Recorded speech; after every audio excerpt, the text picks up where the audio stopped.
Hello everyone. I've had some comments and some requests over the last few days for something on freedom of religious expression. Now, at short notice, I can't quite put together a full essay, but I have found this plan that I've used before, which might help you out a little bit. Okay, so it's a 15-mark plan, an AO2, and it's for this statement: freedom of religious expression should be an absolute right.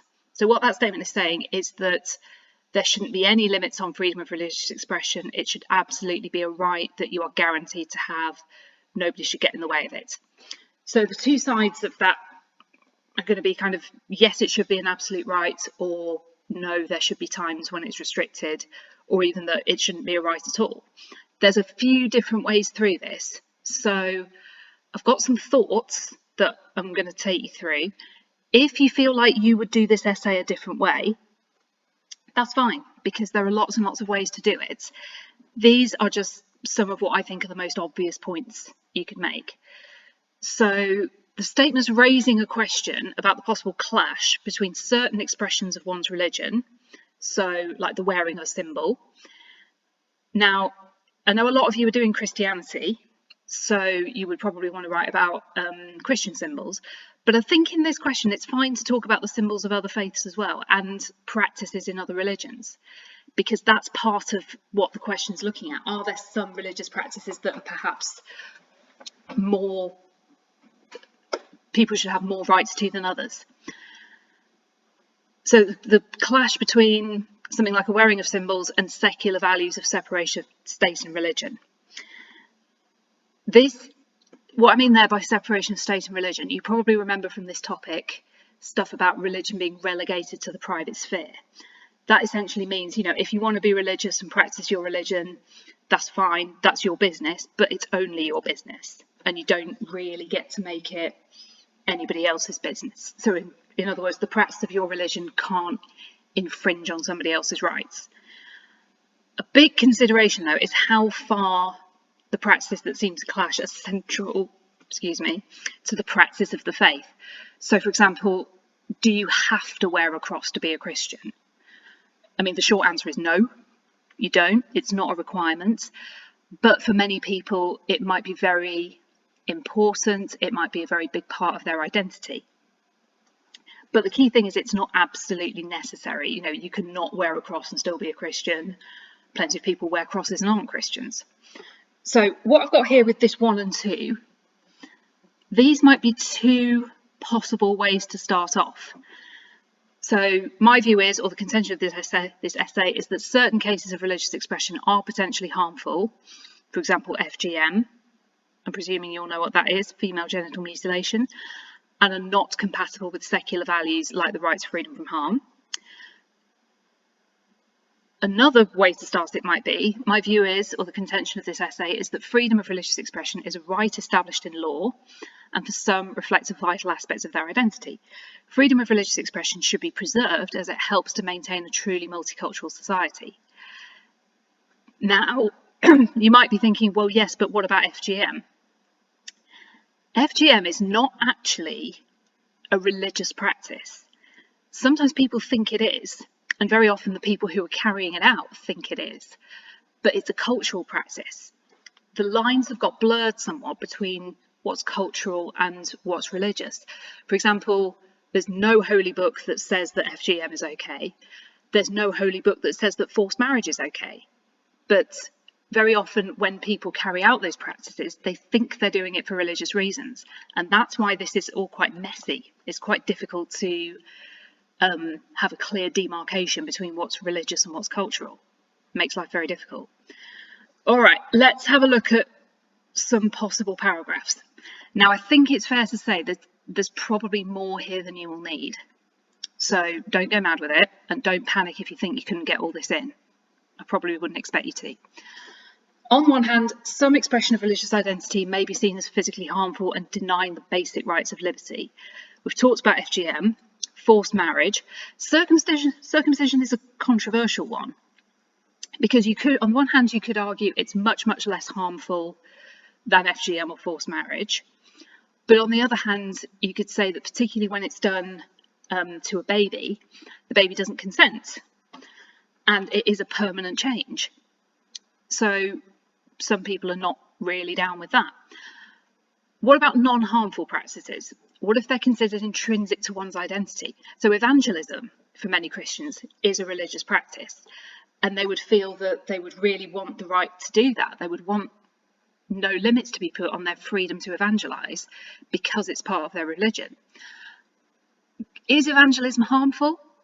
Most of the time, no, not at all. Some people might find it a little bit annoying, a little bit tiresome, if they don't want to hear what evangelists have to say to them, but usually it's not harmful. So is it fair to say that non-harmful practices should not ever be restricted?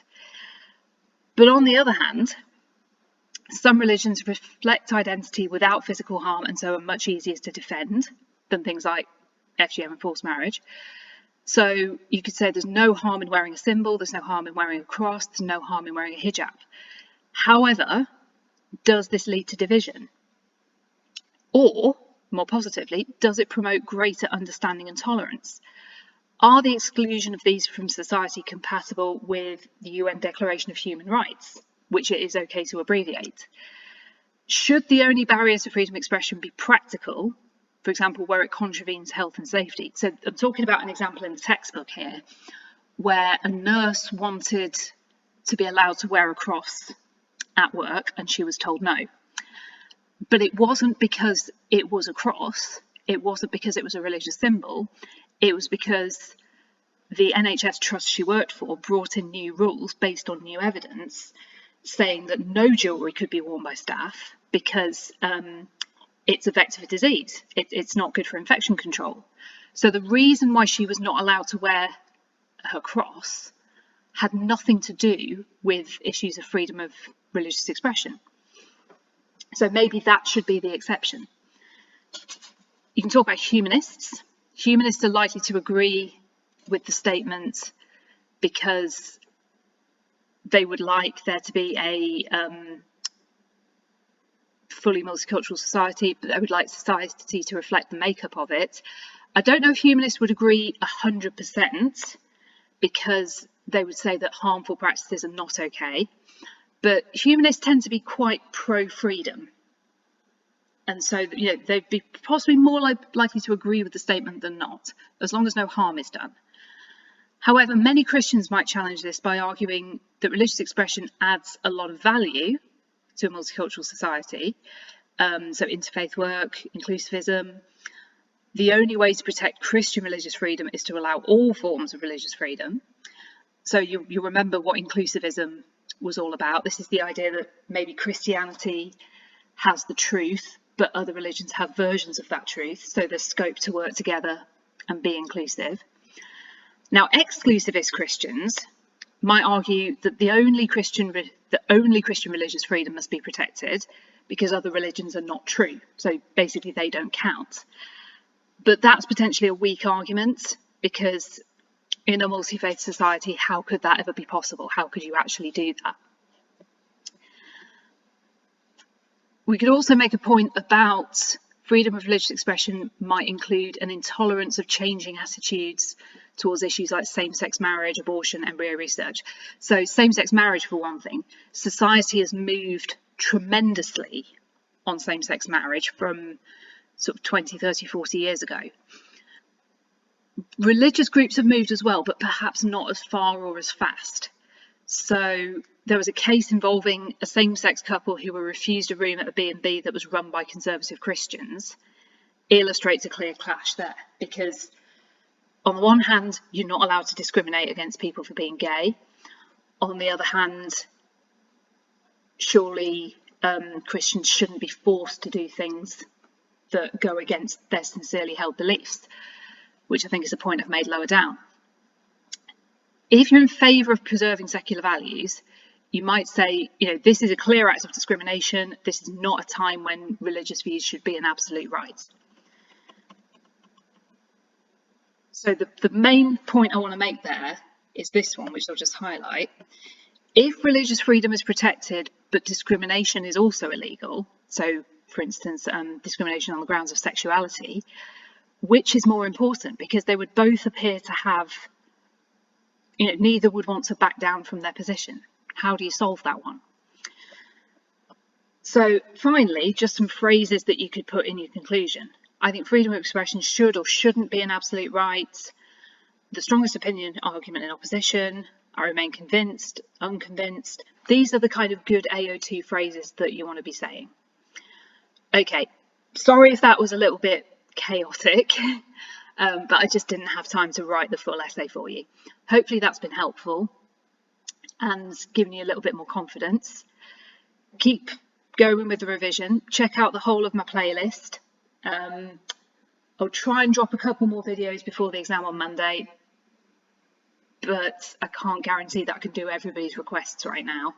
But I'll do what I can. Thanks very much for watching. See you soon.